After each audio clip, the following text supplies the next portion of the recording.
for today's cup of coffee, yeah, kid is sitting here. It's the comet. We're blaming the comet. And I think that people did say that depending on location, it should be visible to the naked eye. I think it was supposed to be today into tomorrow, since we are recording this on the 1st. I'd say we wouldn't have been able to have seen it anyhow because we've got really, really cloudy skies. Yeah. Yeah. So. But it still affects us. Oh, yeah, it affects us. Oh, hell yeah, it's affecting us. I don't know. Is anybody else out there, did they feel like they just going to file the fuck over? What time is it currently? At this point, 6:46 p.m. Eastern Standard Time. Yeah. Okay. And we're tired. Is anyone else tired at this time? It's just like it just the hit. Weather. It just hit. I mean, I've had it for days. I was doing good. But people, they want to poo-poo astrology. It's all vibration and frequency. Yes. It's not that hard. And it's just like if you've got an electrical current and you put something else in there, it's going to break the stream of the current. Yeah. Or it's going to affect it somehow. It's not that hard to figure out.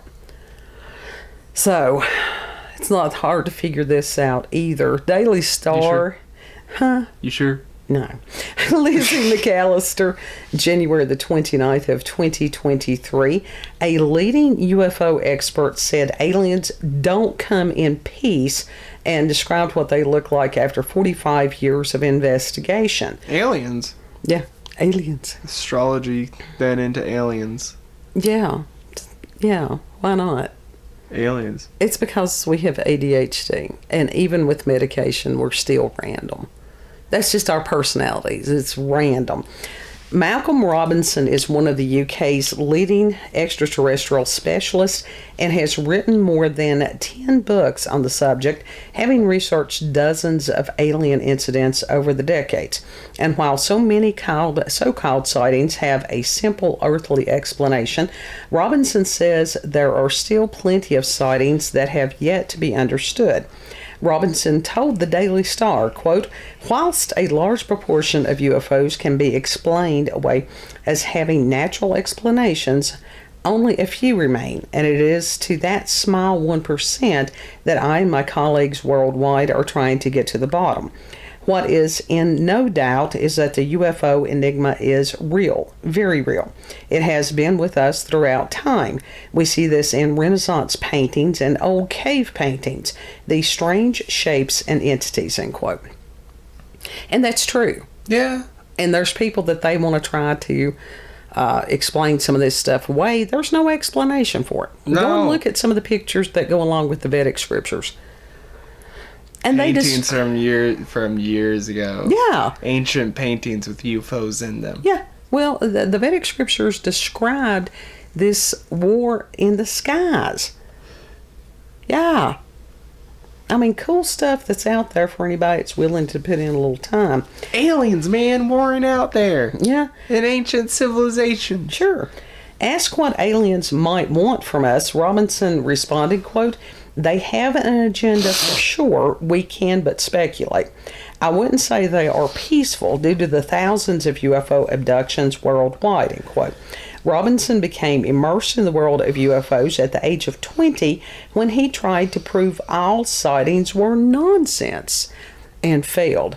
He explained, quote, "I started out to disprove these subjects as I honestly felt that there was no validity to UFOs. How wrong was I?" Yeah, shows you wrong. Well, but at least he was willing to admit it. Yeah, that's the... Can't say it'd be about a lot of other people. Yeah, yeah. Like that person that we watched in that documentary last night. Oh, yeah, we'll talk about that at the end of this. Since then, he has given lectures in the UK, Europe, and America, and has discussed his theories with the likes of Amanda Holden and Steven Spielberg. He also founded Scotland's oldest current UFO and Paranormal Activity Society, Strange Phenomena Investigations, in 1979. When asked what he thinks aliens look like, Robinson said the most commonly reported sightings aren't too dissimilar from the kinds of creatures we're used to seeing in films and TV. He stated, quote, "Witnesses state that they are seeing what we call grays. These are small, childlike creatures about 3 to 4 feet in height with bluey-gray translucent skin." That's what we see in TV. Yeah. That's what we see in TVs and movies, man. You just contradicted yourself right there. No, he said that that's what we are seeing. Okay, I thought he said what we're not seeing. No, that we're used to seeing. And it says that they have bluey-gray translucent skin, large pear-shaped heads with inky black wraparound eyes. No sign of any genitalia. These small grays are the most commonly reported entities seen in close proximity to UFOs, end quote. His many years of investigation have also led him to unpack a number of dramatic incidents, including Scotland's first ever alien abduction, which allegedly saw Edinburgh residents Gary Wood and Colin Wright carried away on August the 17th, 1992, in what is now known as the A70 incident. We'll have to look more into that. I'm not familiar with that one. Yeah. Writing about the incident for one of his best-selling books, Robinson described, quote, "The pair were subjected to an astonishing and frightening experience which has stayed with them to this day," end quote. And Travis Walton, God love him. Yeah. I'd say that he's probably about 72 now. Yeah, probably. And the pair had been driving on the A70, described as a desolate stretch of road, when they were confronted with a two-tiered disc-shaped object which looked decidedly out of place, hovering about 20 feet above the surface of the road. The men sped away and believed they had escaped, but lost about half an hour's worth of memory from the drive, and days later began experiencing headaches. It was then that Robinson became involved, researching the case and subjecting the pair to hypnosis to better understand what had happened that night. He wrote, quote, "That hypnotherapist was Helen Walters, a dear friend of mine and someone who would treat both Gary and Colin with the utmost care," end quote. Under hypnosis, both men recalled seeing 3 small entities who took them into the flying black object and kept them there for some period of time. Robinson wrote, quote, "Both Gary and Colin are left feeling bemused by what happened to them. Their lives may have changed, but they are still the men they were, albeit from a different perspective on life," end quote. Very different perspective. Right.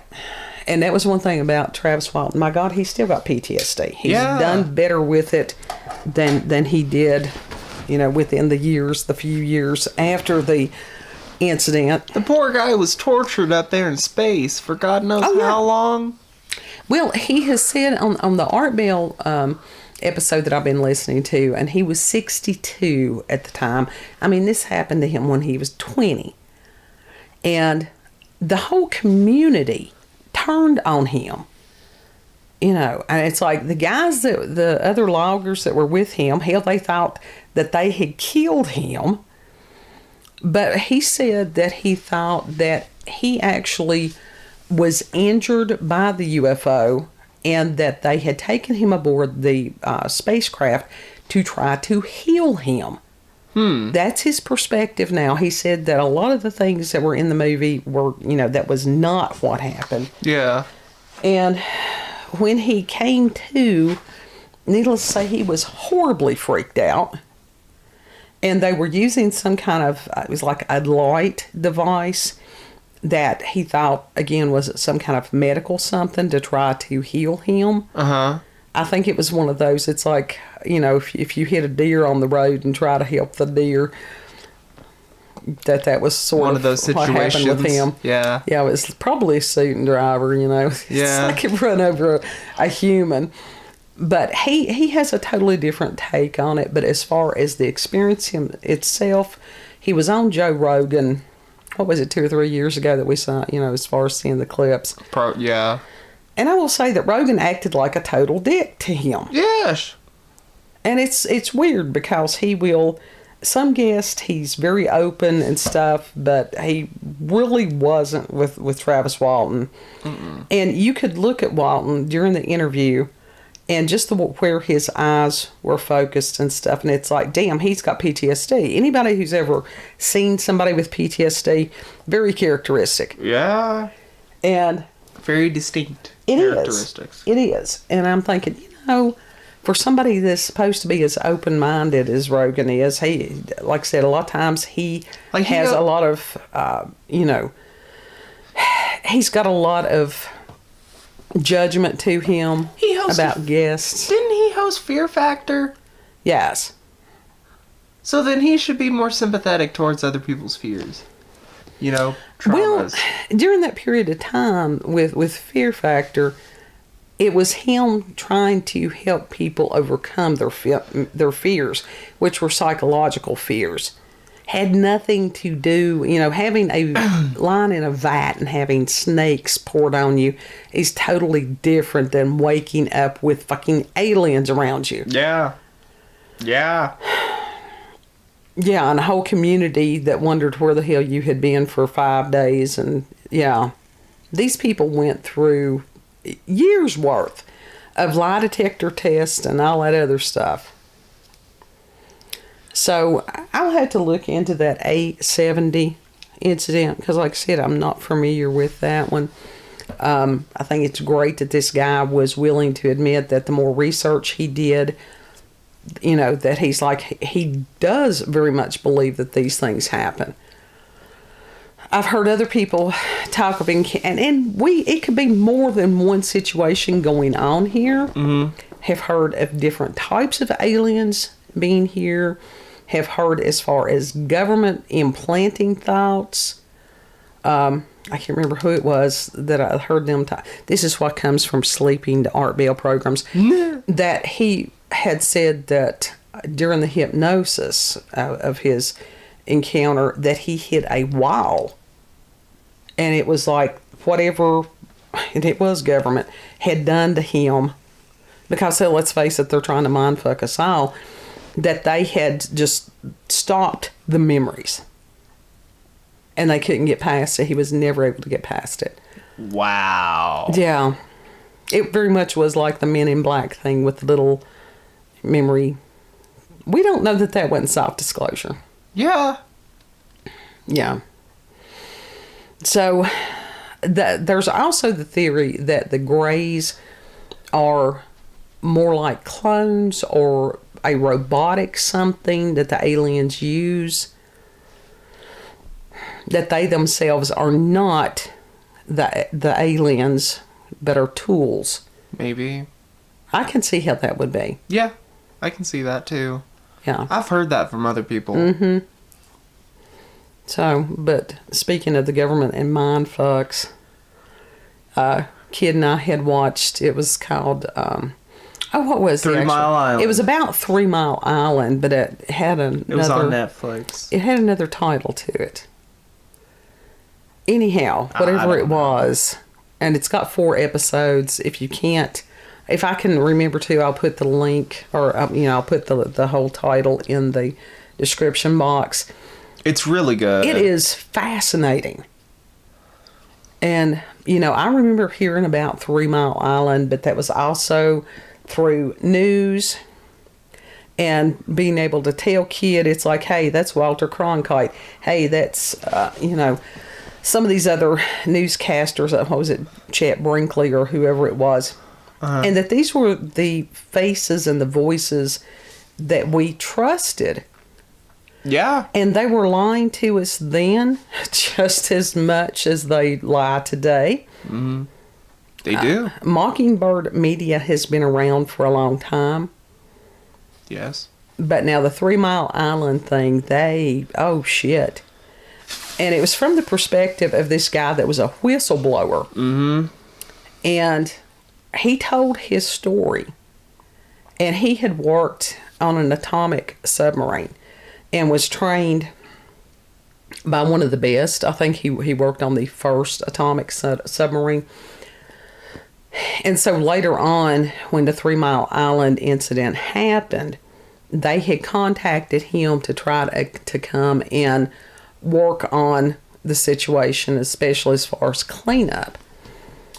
And how they lied to those people in that area. They did not want to evacuate, which was crazy. Yeah. And come to find out that a lot of the radiation had escaped within the first couple of days. And then that they wanted to use this called a polar crane to remove the top part of the silo that had the rods.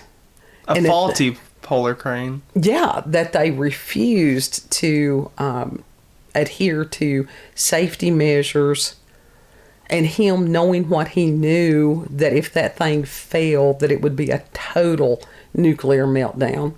Yeah.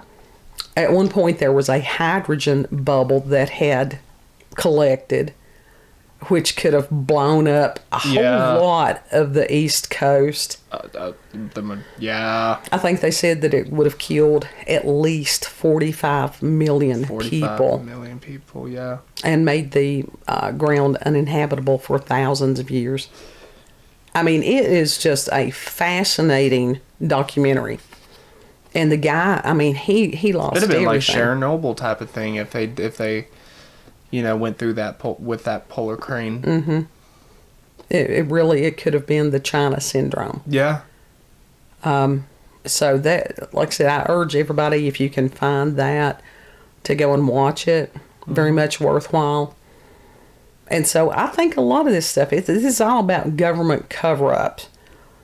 It was just as much with the 3 Mile Island as it has been with the aliens. You know. Of course, we understand that the aliens are the ones that are the 1% of the 1%. Mm-hmm. They are? Yeah. So, final thoughts? Bunch of bullshit. Yeah. That dude, Oh, I didn't resign. Let me make that very fucking clear. He got really defensive on that. Who was it again? Tell me again. At the end of the documentary. Oh, the gentleman who was the whistleblower, or the guy that was the Fauci lookalike? The Fauci lookalike that said that he didn't resign, and that he said, let me make that very fucking clear. Yeah. He got very defensive. That's why he said that. Oh, yeah, the guy that was with the nuclear Which I'm company. like, well, as soon as he said, let me make that very fucking clear, I'm like, that very fucking clear. You said that, and he said that in that way, that meant, oh, you were trying to cover your ass big time, bud. I mean, within a few seconds. You're lying through your teeth. Sure he was. You're lying out the ass, my dude. Within the first few seconds of this man talking, you're like, and it's a similarity of spirit, and you can spot it. And it's like, oh, damn, you're out of the same soul family as Fauci. You're vile. Yeah. Evil son of a bitch. Yeah. Admitted to doing no wrong. Mm-hmm. But they put all those people at risk. A lot of those people that were there in the area at the time ended up with some kind of cancers. Other health problems. Oh, yeah. I mean, they explained to them that it's like, as far as the radiation, a lot of that stuff doesn't hit then. Although this one kid had these horrific radiation burns on her. But how that stuff can cause your DNA to mutate. But a lot of times the cancers, it can be 20, 30, 40 years later. Yeah. Fuck that. Fuck the government. Yep. I love them. They are not our friends. So. No nuclear energy. Well, we don't know enough to do it without killing lots of people. Yeah. Especially back then. Well, and it's like 30, 40 years in the future, if we're still here, people will be saying, damn, they didn't know what they were doing either. If you don't know enough about something, if you've got something that dangerous, don't mess with it. I mean, that's crazy to think that stuff could go to the Earth's core, do God knows what there. Yeah. To make the planet uninhabitable.